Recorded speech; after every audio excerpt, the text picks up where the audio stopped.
Hi అండి, లోహిలీల TV channel స్వాగతం సుస్వాగతం. మధ్యాహ్నం ఇవాళ అనగనగా ఒక రాజు సినిమాకి వెళ్ళామండి. అంటే డేట్లు పొద్దున్న మార్నింగే బుక్ చేసాము. ఇది దీనికి చూస్తే దొరకలేదు. అదే నారి నందమూరి దీనికి దొరికినాయి వెళ్ళామండి.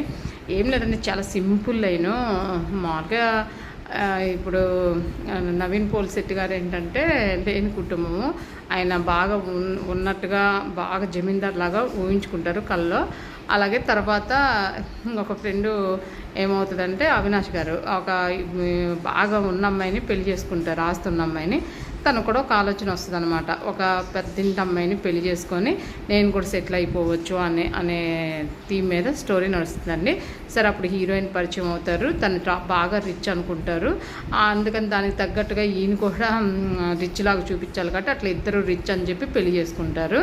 తర్వాత అసలు కథ ఏంటి అంటే, అసలు వాళ్ళిద్దరూ రిచ్ అవునా కాదా, దాంట్లో సమస్యలు ఏమొచ్చినాయి, మరి వాళ్ళిద్దరు బంధం నిలబడిందా లేదా, వాళ్ళు నిలబడితే వాళ్ళు ముందుకు ఎట్లా కొనసాగారు, ఇప్పుడు వాళ్ళ ఊర్లో ఉన్న సమస్యలు కొన్ని ఉంటాయి, అవి ఈయన నవీన్ పోల్శెట్టి గారికి తెలుస్తాయి. ఆ సమస్యల్ని ఎట్లా పరిష్కరించారు అనేదే లైన్ అండి. ఏం లేదు, చూస్తానికి ఇప్పుడు అన్నీ కూడా లైన్ పెట్టి ఇట్లా ఫ్యామిలీ స్టోరీసే తీసుకున్నారండి. కాకపోతే వాటికి ఏంటంటే ఫన్ జోడించారు, అంటే నవ్వును జోడించారు. మామూలుగా సెకండ్ హాఫ్ ఎక్కువ శాతం బాగా నవ్వు ఉంటుందండి. ఫస్ట్ హాఫ్లో కూడా ఉంటుంది, కానీ సెకండ్ హాఫ్లో ఫుల్గా ఒక అరగంట 35 నిమిషాల దాకా ఫుల్ నవ్వు ఉంటుంది. లాస్ట్లో కొద్దిగా సెంటిమెంట్ అలా పెట్టారు ఊరి సమస్యల గురించి. అప్పుడు మాత్రం కొద్దిగా సీరియస్గా నడుస్తుంది లాస్ట్ ఫైనల్. ఇప్పుడు వచ్చిన సినిమాలన్నీ, సంక్రాంతికి వచ్చిన సినిమాలన్నీ ఎక్కువ శాతం ఫన్ను నమ్ముకొనే, ఎంటర్టైన్మెంట్ నమ్ముకొని సినిమాలు విడుదలైనాయండి. నవీన్ పోల్శెట్టి గారు బాగానే చేశారు.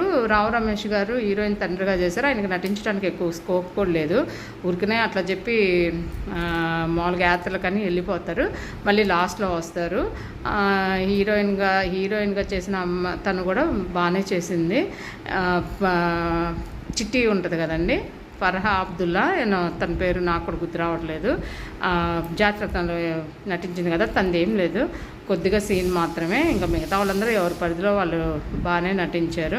ఆది కానీ పక్కన నటించిన వాళ్ళు కానీ బాగానే నటించారు.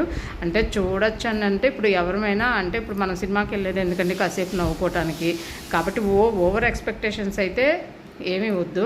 మామూలుగా కాసేపు సినిమాకి వెళ్ళామా, నవ్వుకొని హాయిగా బయటకు వచ్చామా అనేటట్టయితే ఆ సినిమాకి వెళ్ళొచ్చు. అదే ఇప్పుడు అసలు ఈ మధ్య వస్తున్న ఈ ఎంటర్టైన్ ఒక్క రాజాసాబ్ తప్పితే మిగతా అన్నీ కూడా బాగా ఇట్లా ఫ్యామిలీ స్టోరీసే వచ్చినాయి. ఇంకా రేపు అదొకటే